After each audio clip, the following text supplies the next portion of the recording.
Hi guys, welcome to my channel, and from today onwards we'll be starting a new series on Java design patterns. So let's get started. Java design patterns जो हमारे होते हैं वो generally हम क्यों use करते हैं और वो होते क्या हैं? जो हमारे डिज़ाइन पैटर्न्स होते हैं वो हम बोल सकते हैं कि एक जनरल सॉल्यूशंस होते हैं जो भी हमारी प्रॉब्लम्स आती हैं सॉफ्टवेयर डिज़ाइन के टाइम पे। अब इसका क्या मतलब है कि सॉफ्टवेयर डिज़ाइनिंग टाइम पे हमारे पास क्या प्रॉब्लम्स आ सकती हैं। लाइक फॉर एग्जाम्पल, आपने कोई कोड करा, ऐसा तो है नहीं कि आप किसी भी कंपनी में जा रहे हो, कोई भी सॉफ्टवेयर बना रहे हो तो आप अकेले उसको डेवलप कर रहे हो, नहीं, ऐसा नहीं है। उसे डेवलप करने में पूरी टीम होती है। सो जब हम एक टीम में काम करते हैं तो हमारे पास कुछ स्टैंडर्डाइज सोल्यूशंस होने चाहिए, कुछ स्टैंडर्डाइज पैटर्न्स होने चाहिए जो कि हर किसी टीम मेंबर को पता हो और उसके अकॉर्डिंग ही हम किसी भी सॉफ्टवेयर को डेवलप कर रहे हो।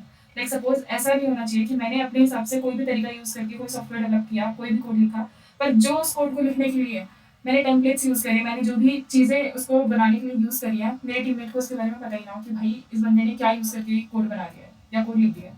सो जो डिज़ाइन पैटर्न्स हमारे होते हैं वो डिज़ाइन पैटर्न्स हमारे वो ही एक तरीके से आप बोल सकते हो टेम्पलेट्स हैं जिनके थ्रू हम अपने मल्टीपल एरियाज में अपने प्रॉब्लम सॉल्व करते हैं by designing a software framework. ठीक है, तो ये तो हो गया कि हमारा डिज़ाइन पैटर्न एक्चुअल में होता क्या है। अब हमें डिज़ाइन पैटर्न क्यों चाहिए?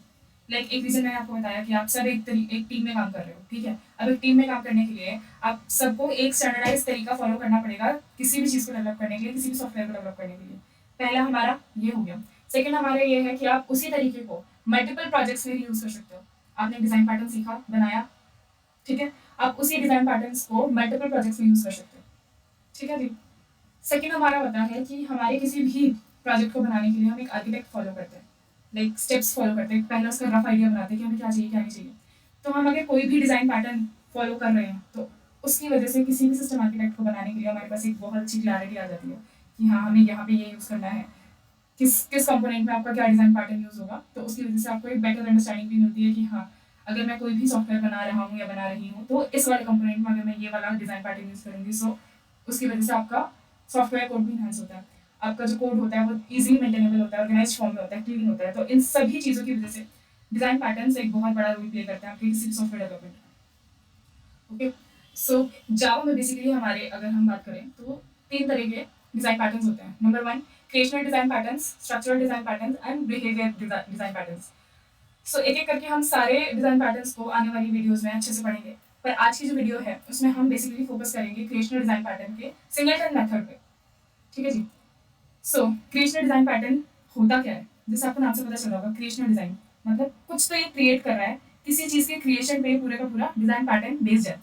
अब अगर आपने ऑब्जेक्ट ओरिएंटेड सिस्टम पढ़े होंगे, ऑब्जेक्ट ओरिएंटेड लैंग्वेजेस पढ़ी होंगी, ऑब्जेक्ट क्लास का कंसेप्ट पढ़ा होगा, तो आपको पता होगा कि हम किसी भी जो भी हमारा ऑब्जेक्ट ओरिएंटेड सिस्टम लैंग्वेजेस होती है हम उसमें क्या क्रिएट करते हैं, हम एक ऑब्जेक्ट क्रिएट करते हैं, किस चीज़ का, क्लास का। तो हमारा जो क्रिएशनल डिज़ाइन पैटर्न है वो बेसिकली हमारे ऑब्जेक्ट क्रिएशन पे ही बेस्ड है कि किन तरीकों से हम अपना ऑब्जेक्ट क्रिएट करते हैं। चलिए जी, आ जाते हैं सिंगलटन मेथड पर। अब सिंगलटन से आपको क्या समझ में आ रहा है? सिंगलटन मतलब एक सिंगल चीज़, कोई भी। अब कोई भी नहीं हमने पढ़ा है ऑब्जेक्ट क्रिएशन, तो हम सिंगलटन मेथड में ये मेक श्योर करते हैं कि हमारी जो भी क्लास है उसका खाली एक ही ऑब्जेक्ट बने और वो ऑब्जेक्ट जो बन रहा है उसको हम पूरा ग्लोबल पॉइंट ऑफ एक्सेस, मतलब वो कहीं से भी एक्सेसिबल हो सकता है। सपोज मैं एक क्लाइंट हूँ, मेरा फ्रेंड दूसरा क्लाइंट है, तो बहुत सारे क्लाइंट्स हैं, ठीक है। अब मेरे को एक रिसोर्स चाहिए। अब उस रिसोर्स के लिए अगर मैं किसी ऑब्जेक्ट को क्रिएट कर रही हूँ तो सेम वही ऑब्जेक्ट मेरा फ्रेंड भी यूज़ करेगा और भी जितने भी क्लाइंट्स हैं वो सारे के सारे वो सेम ऑब्जेक्ट यूज़ करेंगे। इस चीज़ को हम बोलते हैं सिंगलटन पैटर्न या सिंगलटन मेथड। अब एक एग्जाम्पल लो, ठीक है, मेरे पास तीन कंपोनेंट्स हैं। अब मेरे को इंटरनेट यूज़ करना है इन तीनों कंपोनेंट्स में, ठीक है।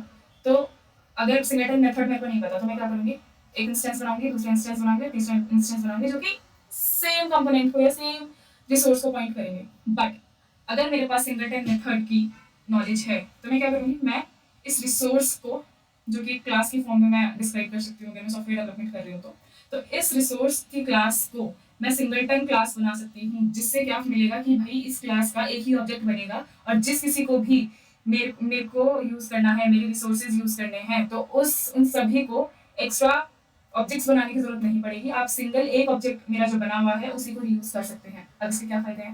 मेमोरी मैनेजमेंट, आपको फालतू में और ऑब्जेक्ट्स बनाने की बिल्कुल जरूरत नहीं है। आप एक ऑब्जेक्ट बनाओ और उसी ऑब्जेक्ट को आपके सारे के सारे क्लाइंट्स कंपोनेंट्स जो भी आपको यूज़ कर रहे हैं वो सारे आपको यूज़ करेंगे। ठीक है। अब आप सबको पता होगा कि ऑब्जेक्ट क्रिएट करते हैं हम न्यू कीवर्ड की मदद से, ठीक है।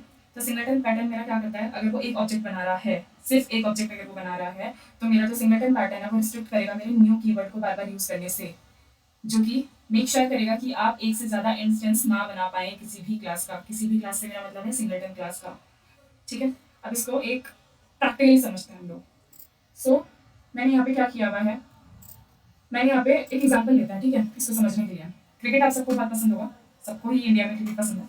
सो एक एग्जाम्पल ये लेते हैं कि भाई आजकल वर्ल्ड कप चल रहा है, ठीक है, इंडिया एक टूर्नामेंट में एज अ टीम जा रही है। अब किसी भी टीम में कैप्टन होना मस्ट है, ठीक है। सपोज मैंने कैप्टन नहीं चुना अपना, तो उससे मेरे को क्या दिक्कत आएगी। सपोज मेरा वर्ल्ड कप चल रहा है, वर्ल्ड कप में मुझे 7 टीम्स के साथ एक एक बारी करके कंप्लीट करना है, तो हर एक मैच से पहले मेरे को कैप्टन चुनना पड़ेगा, क्योंकि बिना कैप्टन के आप किसी भी टीम को आप बिना कैप्टन के नहीं खेल सकते हो किसी भी मैच को, ठीक है।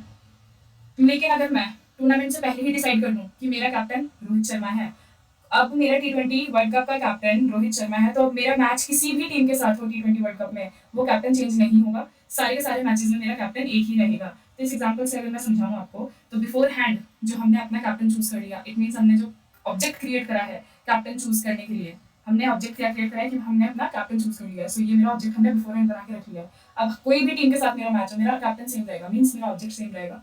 मैं दोबारा ऑब्जेक्ट नहीं बना रही हूँ, मीन्स मैं दोबारा कैप्टन नहीं चूज कर रही हूँ। So this is known as singleton method. अब ये मेरी एक क्लास बना ली मैंने कैप्टन के नाम से, ओके। यहाँ पे मैंने अपना एक न्यू कीवर्ड से सिर्फ एक मैंने ऑब्जेक्ट क्रिएट कर लिया।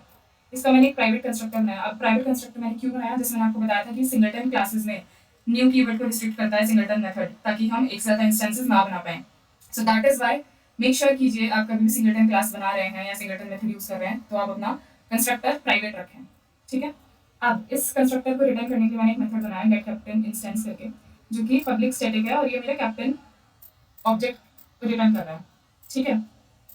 अब इस चीज़ को मैं टेस्ट कैसे करूँ कि मैं जो ये रिटर्न कर रही हूँ ये हर कंपोनेंट के लिए मेरा एक ही ऑब्जेक्ट यूज हो रहा है। तो यहाँ पे मैंने क्या करा है, मेन फंक्शन के अंदर मैंने 2 ऑब्जेक्ट्स बना लिए। बोल रही हूँ मैंने 2 ऑब्जेक्ट्स बनाए, बट लेट्स सी कि ये 2 ही ऑब्जेक्ट हैं या ये एक ही ऑब्जेक्ट को रिफर कर रहा है, ठीक है। यहाँ पे मैंने 2 ऑब्जेक्ट बना के इनको प्रिंट करवा दी। लेट्स सी कि क्या हमारा आउटपुट आता है इसका। सो अगर मैं इसको रन करती हूँ,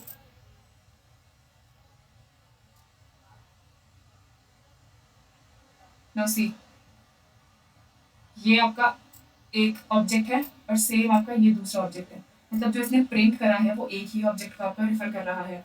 ये 2 अलग अलग ऑब्जेक्ट, भले ही आपने यहाँ पे इनिशियलाइज आपको लग रहा कि भाई ये 2 अलग अलग ऑब्जेक्ट्स हैं, बट नहीं, ये एक ही ऑब्जेक्ट को रिफर कर रहे हैं जो कि मेरा सेम ऑब्जेक्ट है। अगर मैं और यहाँ पे 2-3 और कंपोनेंट्स डाल दूँ या 2-3 और ऑब्जेक्ट्स क्रिएट करने की कोशिश करूँ तो वो 2-3 और न्यू ऑब्जेक्ट्स नहीं बनाएगा, जो मेरा ऑलरेडी क्रिएटेड ऑब्जेक्ट है वो उसी को रिफर करेगा। सो ये था हमारा singleton method, singleton design pattern in Java जो हम यूज़ करते हैं। आई होप आप लोगों को ये वीडियो, ये एक्सप्लेनेशन पसंद आया हो। ऐसी और अच्छी अच्छी वीडियोस के लिए स्टे ट्यून। हम आगे बहुत सारी चीज़ें, बहुत अच्छे अच्छे और हमारे पास डिज़ाइन पैटर्न्स है जावा में जो हम आगे पढ़ने वाले हैं। So that's it for this video. Thank you.